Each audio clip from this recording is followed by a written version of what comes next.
Thank you, everyone. We'll go straight to English questions for Carlos, followed by Spanish.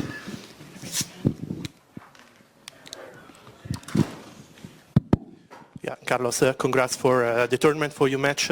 Now we know that indoor you can fight really close with Jannik. I'm wondering if you expected this, and in general, if you saw the improvements that Jannik talked about after the final of US Open, if he proved them today to you on the court. Yeah, first of all, I never doubt about myself. I never doubt about my level on indoor court. I didn't doubt about playing and fighting toe-to-toe with Jannik on indoor court. So I thought at the beginning of the match, and I thought right after yesterday's match that I can beat him, that I can compete against him here. So it didn't surprise at all. So that I was really close. It was just about details. So I'm just really happy with the performance that I did today, and I'm pretty sure that it's gonna keep growing up, my level on indoor court. So and obviously I felt the improvements, of Jannik.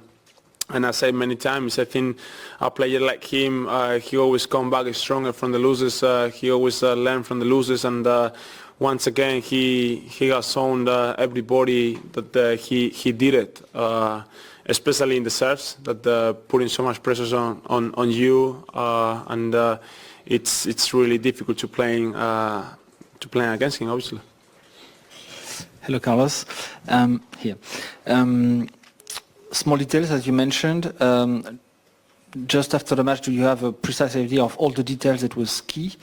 And I guess you analyze all your matches against Jannik in detail, just to know how to play him the next time.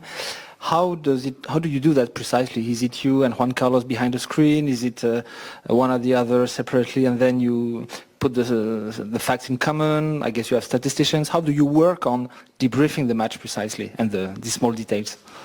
Well, as I said, it's totally different when you see a match from outside than inside. So obviously we are gonna put all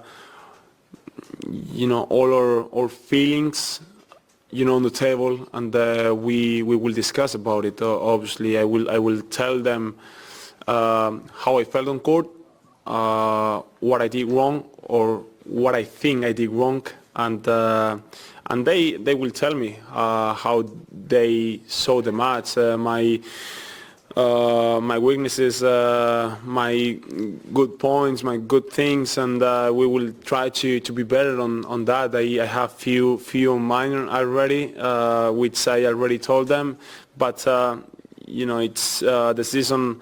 The season is almost over, so we have the precision, already in the corner, and I will try to put everything to be better on that precision, to start the season even stronger. But as I said, it was details, and I will try the next time that the details are going to come to my side. Carlos, well done today. I just wondered, towards the end of the first set, you took a medical timeout. Wondered what that injury was exactly and how much that kind of affected you for the rest of the match. Well, it's. I felt something in the hamstring after trying to catch one serve. I could say it didn't affect me too much, to be honest, because I could run well, I could go to the boards well. Obviously, the thoughts about how it's gonna be if I do crazy things that I'm used to do it, how it's gonna be. So those thoughts were in my mind sometimes, but I could play well. So don't get me wrong, because I'm not gonna say I could play better or I could do something better if my hamstring were well, because I could play a really good tennis with it, and the lose is because he deserved it. Carlos's injury situation could have been a game changer. After feeling that hamstring issue, there's no doubt his mind was racing with what-ifs, but he didn't let it dictate his play. The focus was still on going toe-to-toe with Jannik. His decision to stay aggressive and push forward to the net was a smart tactic. It was working, and he was breaking through. But it wasn't just about the injury. It was those crucial moments when he missed set points, the little slip-ups that could have turned the tide in his favor. Jannik capitalized on the second serve and put pressure on Carlos, making him play shots he didn't want to. Still, Carlos' resilience is something to admire. He adapted, stuck with his plan, and showed us what it means to fight when things aren't perfect. That mindset, however, may not always be enough against players like Jannik. Carlos, related also to this injury, did it make it like you started to have a different game plan after that, getting more aggressive, coming more to the net? Is this something that you were prepared for? And second question, are you going to play Davis Cup after this or not? Well, I didn't change the plan because of the injury. I changed it because I felt that I had to do something else. I'm trying to be as aggressive as I can on court every match, but especially I think even more against Jannik every time that I can, just trying to go forward. It works, to be honest, because I was a breakup. I was serving well. It was that game. I think it was in 3-2. I don't remember actually, but in the middle of the second set, that I was up in the game. Few mistakes that I didn't have to do it, to be honest. But in general, I think it was a great plan that I did today. That's why I'm really happy with the level and the performance that I did today, because I think I did not too many things wrong, which is great. But yeah, and the Davis Cup, yeah, I'm heading off to Bologna tomorrow. Hi Carlos, congrats for the tournament. I was wondering, was this the most hostile environment you played in? You're always used to have the crowd for you, and of course I think this is one of the few places in the world where you don't have most of the crowds for you. So did it affect you, and was this like the most difficult environment you played in? Well, first of all, they didn't affect me at all. So there were some times that I really didn't like it. Feeling this energy, even though it was, I'm gonna say against me, but it was more. It wasn't against me. It was more cheering for him. But I like to feel this kind of energy, this environment, even though if it wasn't cheering for me. So I think he deserves that energy from the crowd. And I would say I haven't talked so much about it, but the most difficult match that I have ever played in my career with the crowd was in Paris-Bercy 2021. I will not forget it in my whole life, because it was a turn point. I grew up a lot from that match, but that match, it was the most difficult match that I have ever played with a crowd.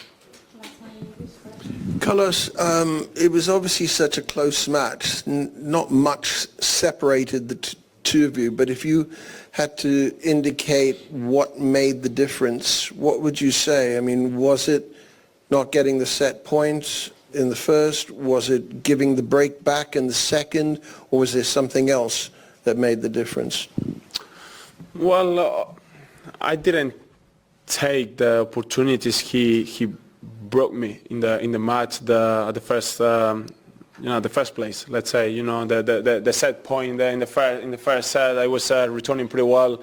The second set I was returning pretty well, but he came out with a second serve 185, 190 second serve that he surprised me, to be honest. And after that, I think I had a few points that I could have win in the tiebreak that I lost it.